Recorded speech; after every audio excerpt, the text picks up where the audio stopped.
Assalamualaikum warahmatullahi wabarakatuh.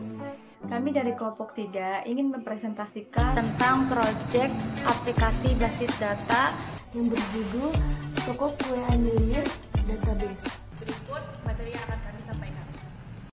Berikut penjelasan konsep dasar database. Definisi dari database itu sendiri adalah kumpulan data yang saling berhubungan atau relasi. Istilah tersebut biasa digunakan pada sistem-sistem yang terkomputerisasi. Dalam pengertian umum, database diartikan sebagai gabungan dari elemen-elemen data yang berhubungan dan terorganisir. Relasi biasanya ditunjukkan dari tiap file yang ada. Dalam satu file terdiri dari record-record yang sejenis, sama besar, sama bentuk, yang merupakan satu kumpulan entitas yang seragam. Satu record itu sendiri terdiri dari field yang saling berhubungan, menunjukkan bahwa field tersebut dalam satu pengertian yang lengkap dan direkam dalam satu record. Komponen basis data terdiri dari 4. Yang pertama adalah data. Data adalah kumpulan atas beberapa fakta. Jika data itu terdapat banyak, disebut dengan database yang kita gunakan saat ini. Yang kedua adalah hardware, yang singkatnya adalah komponen pada komputer yang bisa disentuh, dilihat, dan diraba. Contohnya CPU, RAM, hard drive, mouse, keyboard, dan lain-lain. Yang ketiga ada perangkat lunak atau software, yaitu istilah khusus pada data yang diformat dan disimpan secara digital termasuk program komputer. Dengan kata lain, yaitu bagian sistem komputer yang tidak berwujud. Yang terakhir ada user atau pengguna sistem basis data.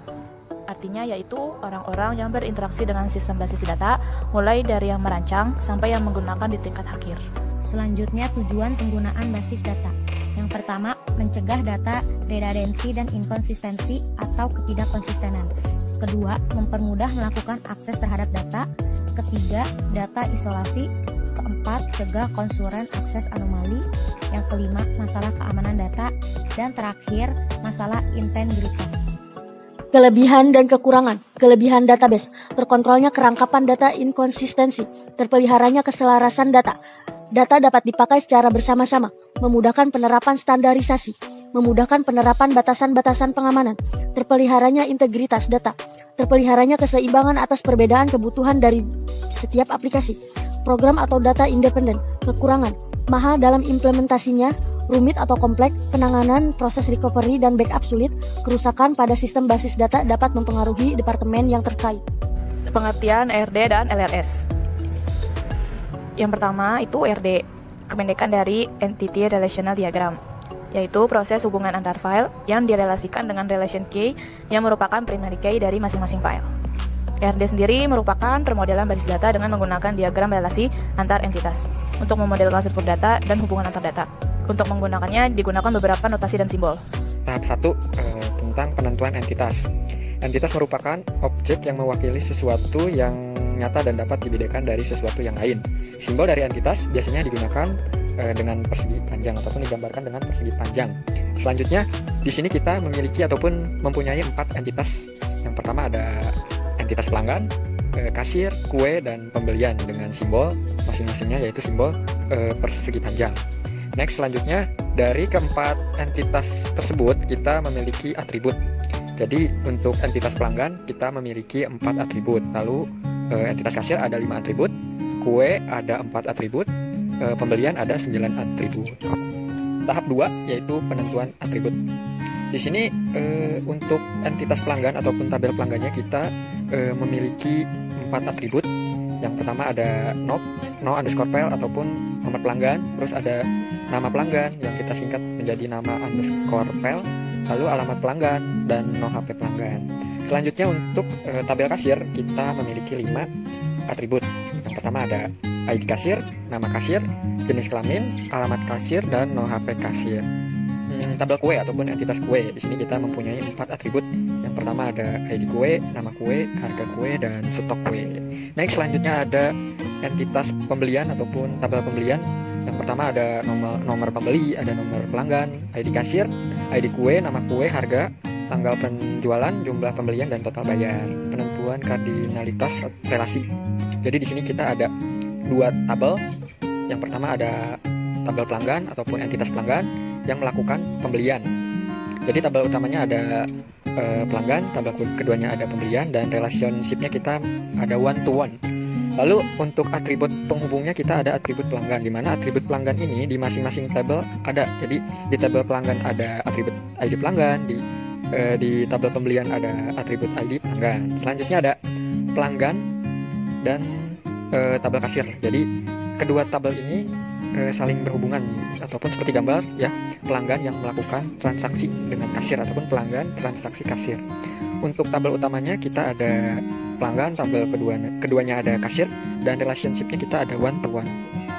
Next, selanjutnya ada tahap 4, pembuatan ERD.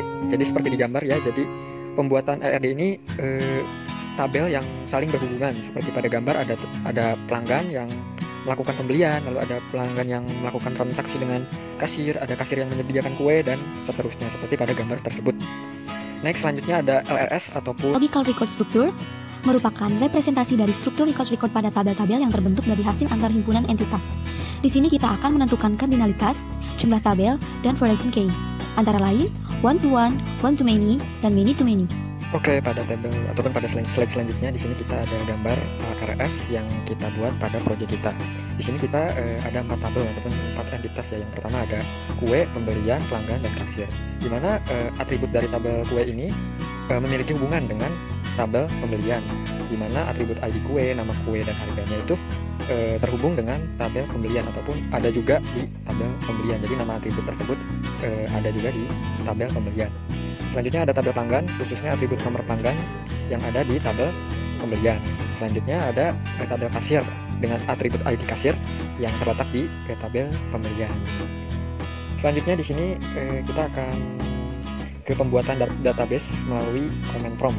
Sebelumnya, apa sih command prompt itu? Jadi command prompt itu adalah sebuah perintah berbasis DOS pada Windows OS ataupun Windows XP, Windows 7, dan lain-lain untuk memudahkan user berinteraksi dengan komputer, baik secara online ataupun offline, untuk membantu atau sebagai alat bantu compiler dari berbagai baris perintah yang dimasukkan oleh user. Next, langkah-langkah pembuatan database menggunakan CMD. Yang pertama kita buka CMD-nya dulu. Setelah kita buka command prompt-nya, kemudian kita ketik cd c.2/kiri. Jadi perintahnya ada cd spasi c.2/kiri, kemudian enter. Setelah enter kita ketik buka kutip exampp/mysql/bin/mysql.exe, lalu tutup kutip 2, kemudian strip u, terus root strip p, kemudian enter. Next, selanjutnya yang kedua yaitu kita membuat database.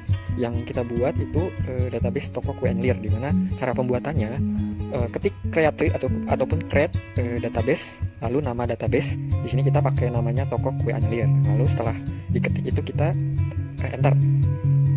Setelah enter kita akan mencoba untuk show database. Jadi kita melihat daftar database yang kita punya dengan cara show database titik koma lalu enter.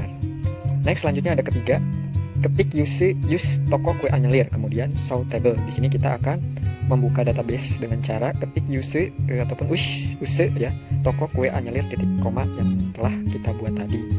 Selanjutnya kita untuk membuka tabelnya dengan cara show tabel ataupun tables ya, lalu titik koma, kemudian enter. Next, selanjutnya nomor 4, membuat tabel yang akan kita butuhkan dengan cara ketik create tabel. Kan di sini kita membuat tabel kue, tabel pelanggan. Jadi ketik create tabel dengan nama kue, buka kurung, lalu di sini kita masukkan atributnya.